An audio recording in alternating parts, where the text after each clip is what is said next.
para po ito sa ating pag-update. Ang dami po nagre-request. Update daw po kay dating President Rodrigo Roa Duterte. Kung napapanood niyo po dati, basa na po ako sa ating dating presidente at ngayon po ay may update po tayo. Marami po nagre-request nakikita ng tarot.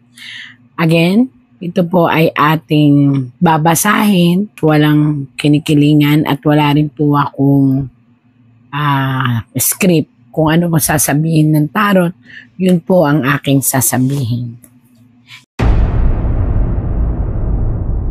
Pakita mo sa akin, tarot, kung ano ang update sa ating dating presidente, Rodrigo Roa Duterte. Kung makikita nyo po, kinalat ko po ang tarot. Yan. Kalat na kalat po ang tarot. So, pipik lang po ako dito ng isa. Yan. Makikita nyo na naman po dito. Ayan, yan. Ito po ay isang magic. Ito ay isang sitwasyon kung saan kinakailangan ng matinding magic para sa kalagayan ng dating presidente. Kinakailangan niyang humawak sa pag-asa. Kinakailangan niyang tibayan ang kanyang mas matinding tibay pananalig at kinakailangan niyang talagan ng milagro. Bakit po? Naaayon po dito ang isang mahika o ang magic or isang tao na may kakayahan na mahika or pwede rin itong i-represent dahil dumating ang divinity as milagro o miracle. Ito ay kinakailangan hilingin dahil sa ngayon po ang ating dating presidente ay may talagang dinaranas na karamdaman sa loob ng kanyang katawan. So makikita nyo rito yung tatag niya, yung kapangyarihan niya at saka yung kanyang sandata, pinipilit niyang tatagan. So ipagpatuloy lang po at inihiling ko rin po na kung sino man po ang nasa tabi ng ating dating presidente, hanggat maaari, ibigay na lang ang lahat ng request niya kasi ito ay bigla ang darating sa kanya, ang sobrang kalungkutan marahil sa pagnanais niya na makarating at makabalik sa ating inang bayan o sa Pilipinas. But still, kung makikita ninyo po, may pumipigil pa rin at talagang pinipigil pa rin ang sitwasyon niya, pero ito nga po ay ginagawa ng dalawang tao. Kung makikita niyo po, ang linaw. Isang demonyo at isang babae at isang lalaki. When we figure it out, kahit kayo po ang magbasa, kahit siguro hindi marunong magtarot, ang makikita po ay isang balakin na pinipilit na hadlangan etong nais na kalayaan. Ayan po. Linaw po Ito, unahan na lang. Pero still, may isang matibay na taong tatayo sa kanya. Ito ay maaaring signifies ng isang taong makapangyarihan na pwede niyang labanan ito. Yan po. Bakit po? Siya po ay may dala na iron na pupuksa dito sa nakitang ito. Nauna po ito, so ito po ang pupuksa dito.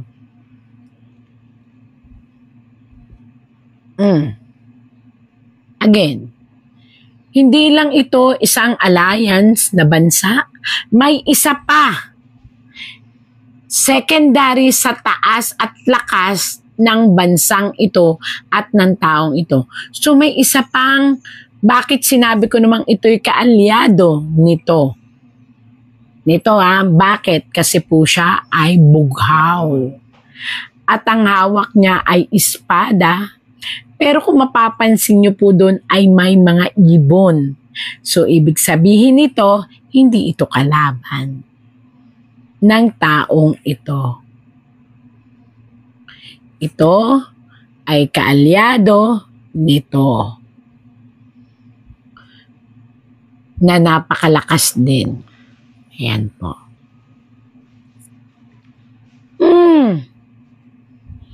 At bukod dito sa dalawang ito, actually ito tao at bansa na po ang pinag-uusapan natin Ito naman ay susuportahan ng sariling mamamayan nito. So, napansin nyo, naipit ito. Kung ako dito, kung sino man po itong tinuturing ng tarot, maglaylo at hayaan na gumalaw itong tatlong magkakaalyado.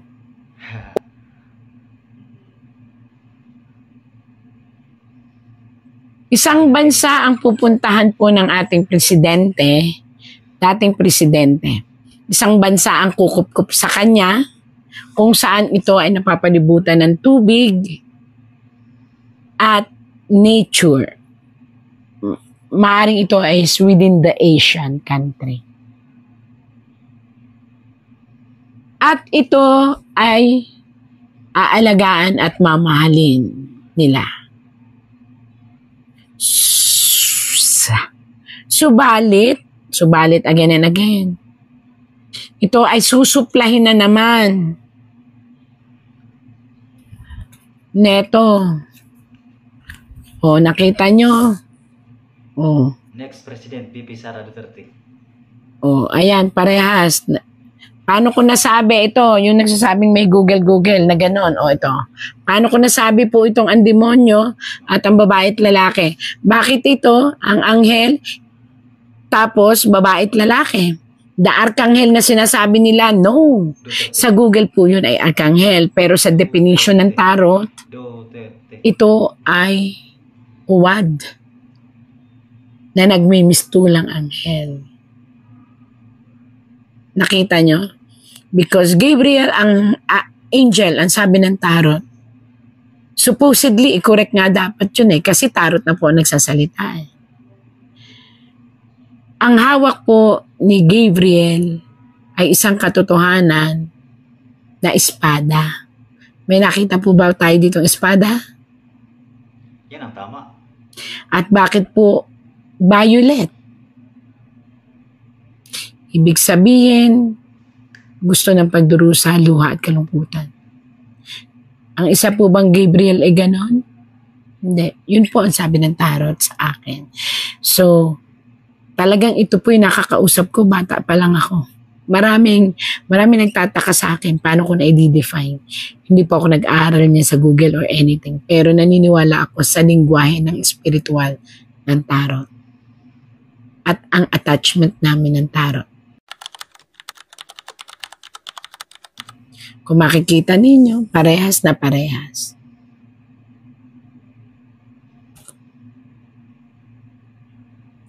About sa kalusugan, sabi ko nga po sa inyo, pinakamasakit na mangyayari sa history ng Pilipinas ay ang mawala o mamatay ang isang Duterte. Dating presidente. Bakit nakita nyo wala naman tayong nakita ritong coffin, wala naman po tayong nakitang ditong kamatayan. Pero nakita nyo po yung ulo niya na nakangiti siya pero sumasakit ang ulo niya. At nakikita nyo po ito. Itong mga nasa paligid niya. Pinipil at ang isa hinawakan niya.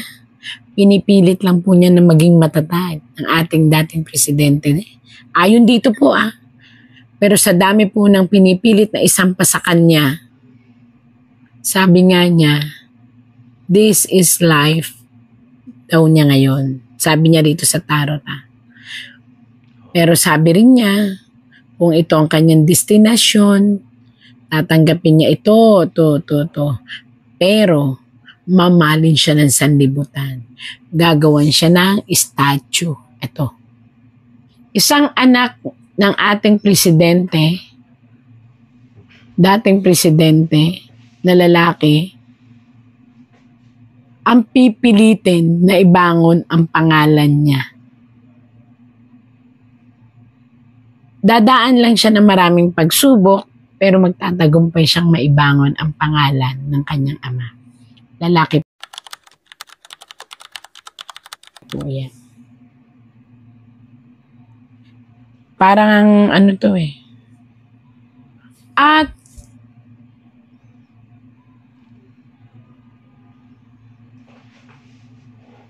magiging masaya muli. Magiging masaya muli ang pamilyang Duterte. Yan, magkakasama-sama sila. Pero yun nga, sana ang pagsasamang ito ay hindi kahulugan na yun din ang huli ng kanilang ama. Ayan po. Bakit nasabi ko po yun? Mapapansin nyo po yung kulay green dito. Nakita nyo yung kulay green dito. Tapos ay isang liblib na bahay. Pero ang green niya ay nagmimistulang itim.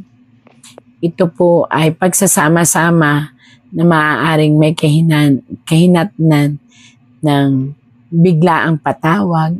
Maybe. Sana po ay makayanan pang mabuhay niya. Yun po yun. Pangit po ito. Maganda kasi kasiyahan. Pero yung mga nakalagay dun sa paligid, maganda. Bakit kasiyahan? Magsasama-sama Pero bakit nagsama-sama? So ayon po sa tarot, ang kulay green ay nagmistulang super dark.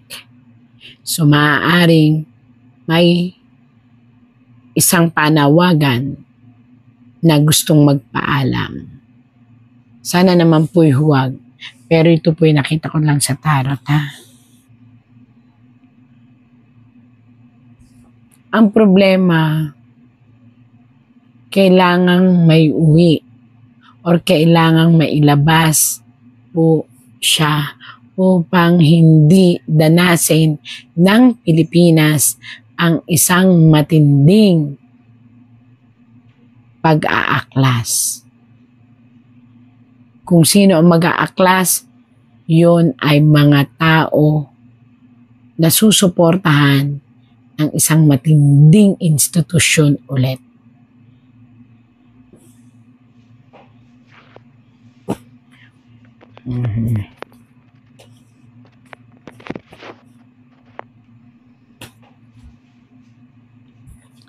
Ay nako, ayon po dito.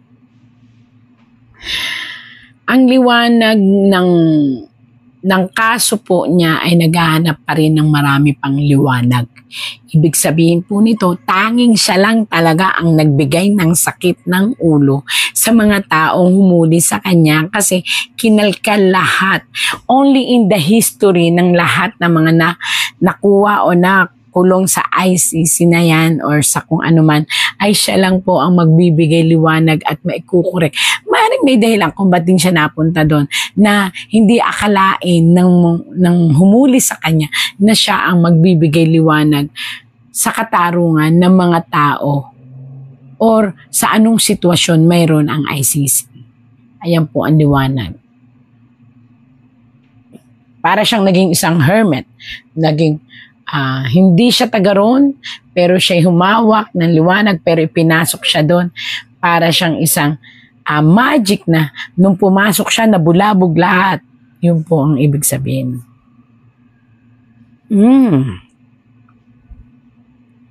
Again and again, lumalabas talaga yung isang anak niyang lalaki.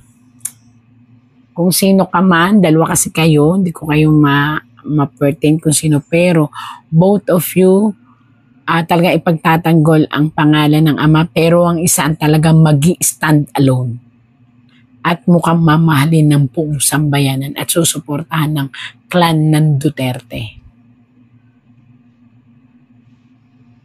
Uy, isa ring anak niya. Ang talagang, siguro in the history talaga ang pamilya nyo, kahit ano pang mangyari, mamahalin ng history. Kasi, eto, dalawa na yung lalaking yun, ha? So, dalawa. Ito ay isang babae, alam nga natin kung sino to, na nagmimistulang lalaki sa galaw at pamamaraan. At maaari talaga siyang umupo bilang isang presidente. Ayan po, sinabi ko na po sa inyo, may lalabas na isang Duterte na babae na maaaring umupo bilang isang mataas na, ayan, nakaupo, nakita nyo naman, simpleng-simple, nakaupo. At yan, it will signify as lahat. Yun na po yun. Kayo na po ang humusga kung sino yan, ayan. Delikado ang kalagayan at kalusugan ng ating presidente dati. At maaaring hindi ko alam, pero nung dating nagtarot ako, ang sabi, mas mabuting nandun na lang siya sa ICC muna kasi nga delikado ang kanyang buhay. Pero kailangan namang makalaya siya. Yan. At ngayon, delikado po talaga ang kanyang life. Not only for sickness, but also in real life. May mga threat na maaaring dapat niyang ingatan. Dahil kung hindi, dapat presidente. Hindi siya maaaring hindi siya sa karamdaman mawala. Naintindihan niyo po? Maaaring sa isang lason or maaaring sa isang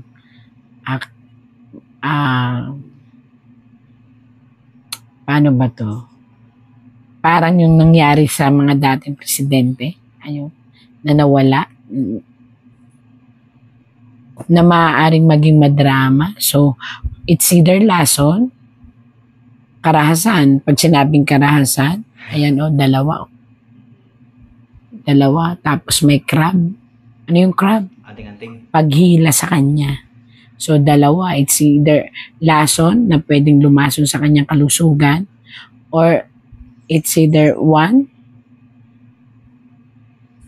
brown and green, ibig sabihin ay pwede itong sa hangin. Ibig sabihin sa hangin, maaaring eroplano, o kaya ay travel, maaaring ganun. So mag-ingat, yun naman po. Basta sa ngayon, kinakailangan ibigay na lahat ng kahilingan niya. Lalo sa family. Yun po.